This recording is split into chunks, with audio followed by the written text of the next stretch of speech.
Nah, konteks kali ini membahas tentang lingkungan keluarga sebagai fondasi utama pendidikan. Hal ini untuk memenuhi tugas kelompok mata kuliah pendidikan pengamalan ibadah anak usia dini. Dosen pengampu Ibu Farah Dianita Rahman.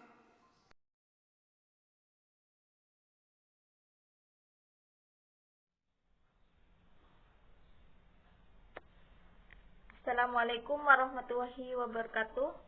Nama saya Isabella, NIM T2018-50448. Di sini saya akan menjelaskan tentang pengertian lingkungan keluarga. Lingkungan sendiri itu adalah segala sesuatu yang ada di sekitar manusia serta dapat mempengaruhi kehidupan baik secara langsung maupun tidak langsung. Sedangkan keluarga sendiri itu adalah satuan sosial yang paling sederhana dalam kehidupan manusia.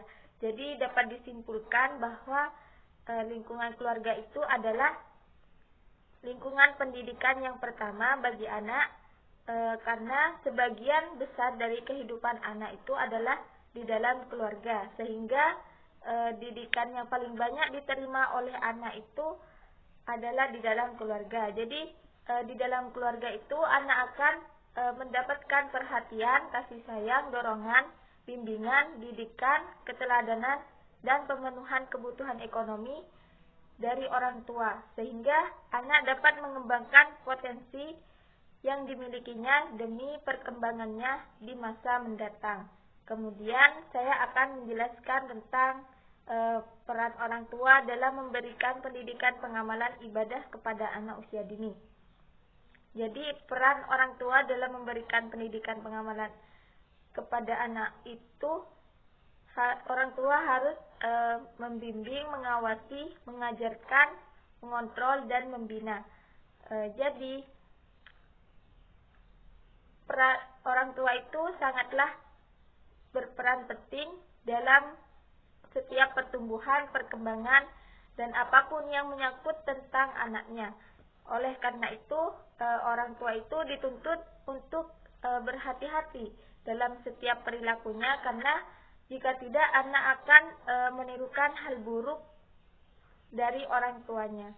Jadi peran orang tua di sini semakin jelas dan penting, terutama dalam penanaman sikap dan nilai-nilai atau norma-norma yang berlaku pada anak. Mungkin cukup sekian dari saya, kurang lebihnya akan dilanjutkan oleh teman saya. Terima kasih.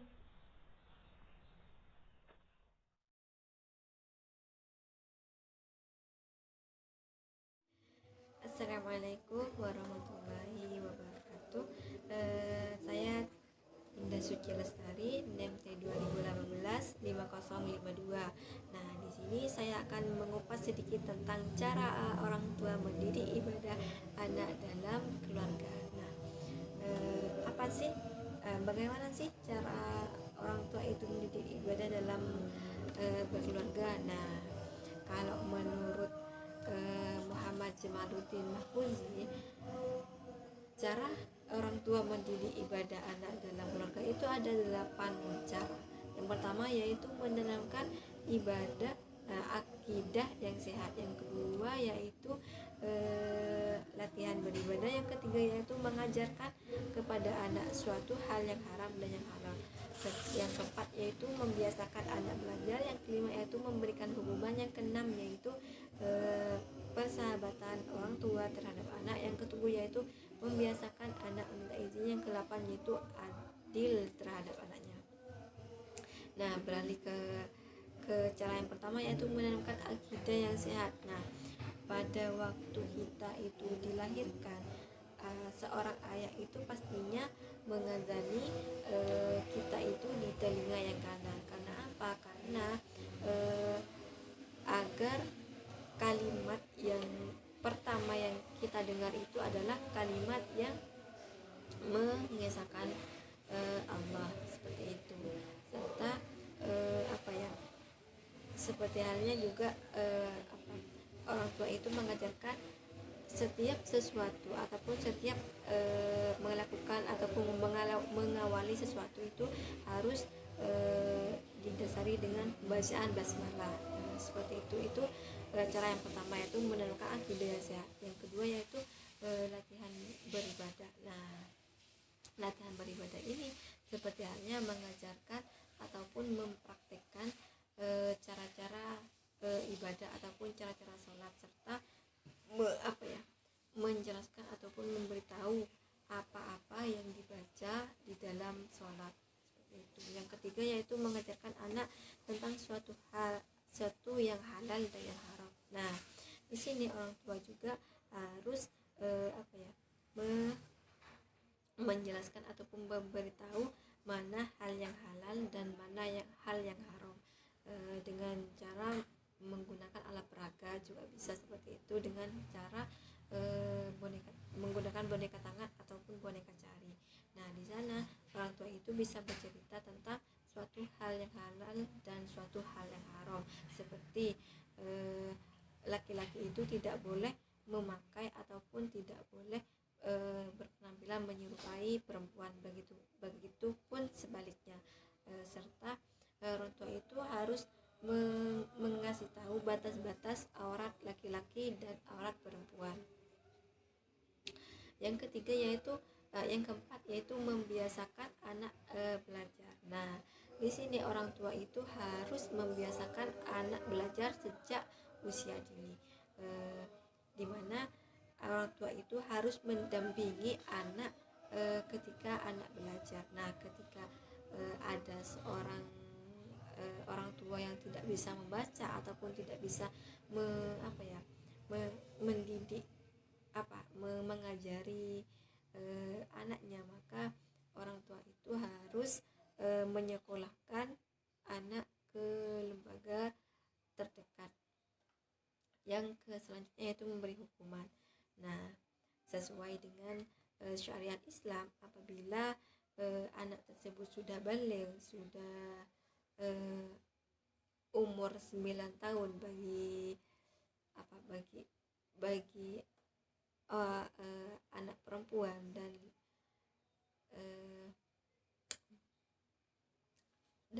anak tersebut meninggalkan sholat, maka orang tua itu hendaknya memberi hukuman.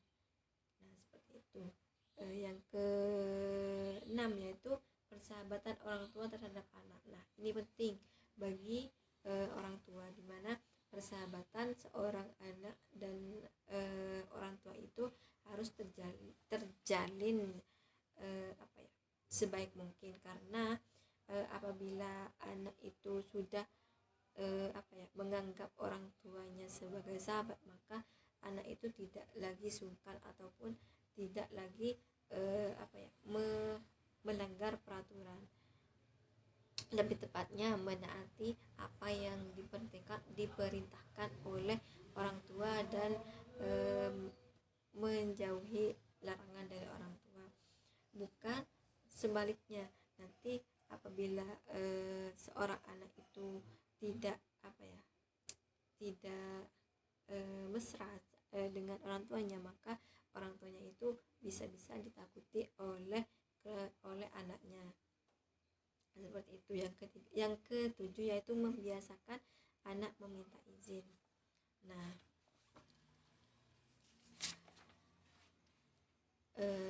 karena adab yang diutamakan yaitu meminta izin ataupun mengucapkan permisi ketika lewat di depan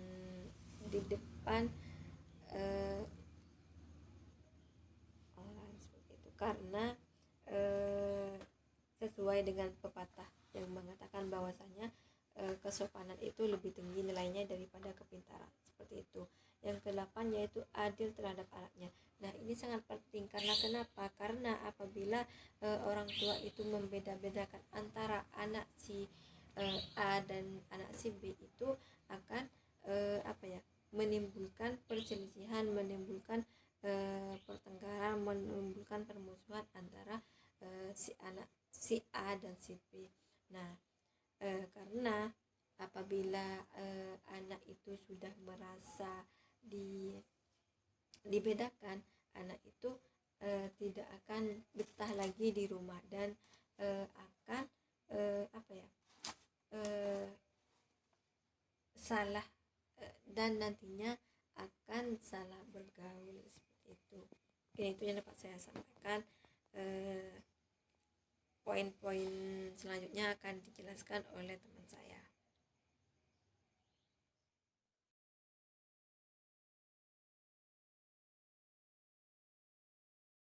Bismillahirrahmanirrahim. Baik, saya Vina Ziratul Hair, NIPT 2018-5073. Di sini saya akan menjelaskan di poin B, yaitu tentang ajaran agama tentang cara mendidik anak usia dini.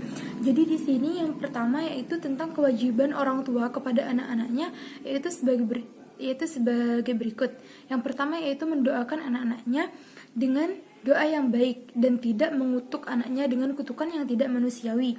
Kemudian yang kedua yaitu memelihara anak dari api neraka, menyuruhnya sholat, menciptakan kedamaian di dalam rumah tangga, mencari nafkah yang halal, dan mendidik anak agar berbakti kepada kedua orang tuanya, memberi air susu sampai 2 tahun. Jadi pendidikan anak dalam Islam itu sudah dimulai sejak suami dan istri sudah berniat melakukan hubungan intim. Jadi di sini Islam itu menganjurkan untuk memulai hubungan itu dengan doa dan memandangnya sebagai aktivitas ibadah. Nah, di sini pendidikan anak setelah dilahirkan yaitu seperti kumandangkan azan dan iqamah di telinga bayi, dan teknik mengunyah dan memasukkan kurma ke dalam mulut bayi. Kemudian yang C yaitu merayakan kelahiran anak dengan akikah, memberi nama yang baik, menyusui dan menyapi. Kemudian yang terakhir yaitu khitan. Dan di sini yang kedua yaitu penanaman nilai-nilai keimanan.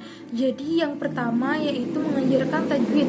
Maksudnya di sini yaitu ketika anak sudah mulai berbicara, hendaknya mulai diajarkan kepada anak kalimat tajwid. Hal ini berguna untuk mengenalkan keesaan Allah Subhanahu wa taala, bahwa tidak ada Tuhan selain Allah. Maksudnya di sini yaitu iman kepada Allah ialah menyembah hanya kepada Allah dan melaksanakan perintah-perintahnya dan menjauhi larangannya.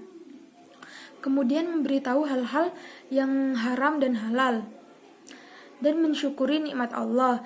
Nah, di sini mensyukuri nikmat Allah yaitu memperkenalkan anak dengan nikmat yang telah Allah karuniakan kepada manusia, yang sangat dianjurkan, yaitu karena mendorongnya untuk bersyukur kepada Allah atas apa yang diberikan kepadanya.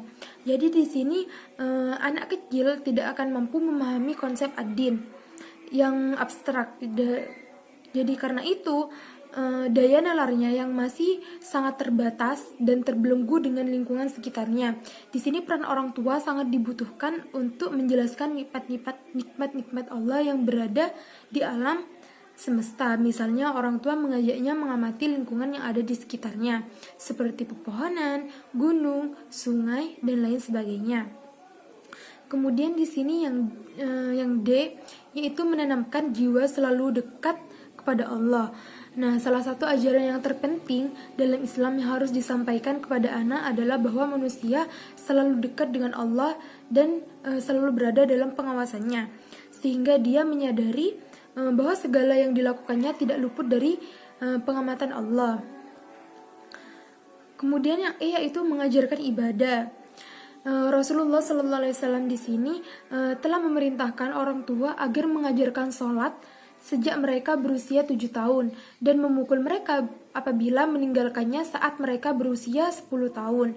Dan cara yang pertama kali dilakukan orang tua dalam mengajarkan salat kepada anaknya adalah dengan memperagakannya secara langsung, bukan dengan mengarahkan dengan berbentuk kata-kata. Cara ini dilakukan pada anak yang tergolong masih sangat kecil. Kemudian menjadi teladan yang baik di hadapan anak. Jadi sebagaimana yang telah disebutkan di atas, bahwa dalam diri seorang anak terdapat potensi untuk meniru hal-hal yang ada di sekitarnya. Segala yang dilakukan oleh orang tuanya dianggap selalu benar dan paling baik. Jadi proses ini biasanya terjadi pada anak pada usia 2 tahun dan mengalami perkembangan yang luar biasa ketika anak berusia 5 tahun sampai dengan 6 tahun. Kemudian yang G yaitu mendidik dengan cinta.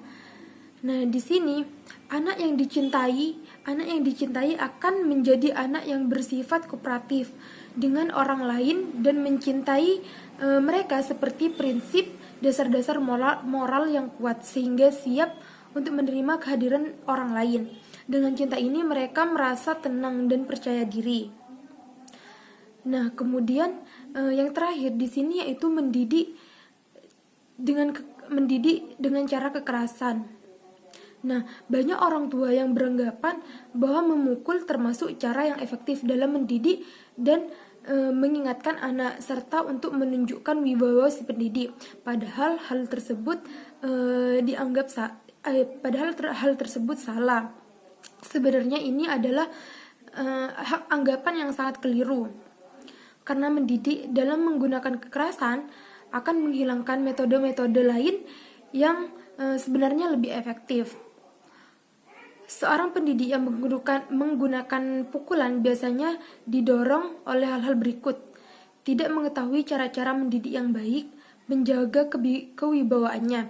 Jadi dengan didikan yang menggunakan kekerasan ini akan berdampak sangat buruk pada diri anak. Antaranya yaitu anak yang sering dipukul akan merasa bodoh dan rendah diri. Sehingga pada akhirnya mereka mudah dipermainkan oleh anak-anak sekalipun. Kemudian yang kedua yaitu anak suka membangkang sebagai bentuk perlawanan terhadap pendidikannya. Hal itu terjadi dikarenakan kemarahannya yang telah memuncak. Mungkin hanya ini yang dapat saya jelaskan. Kurang lebihnya mohon maaf. Wassalamualaikum warahmatullahi wabarakatuh.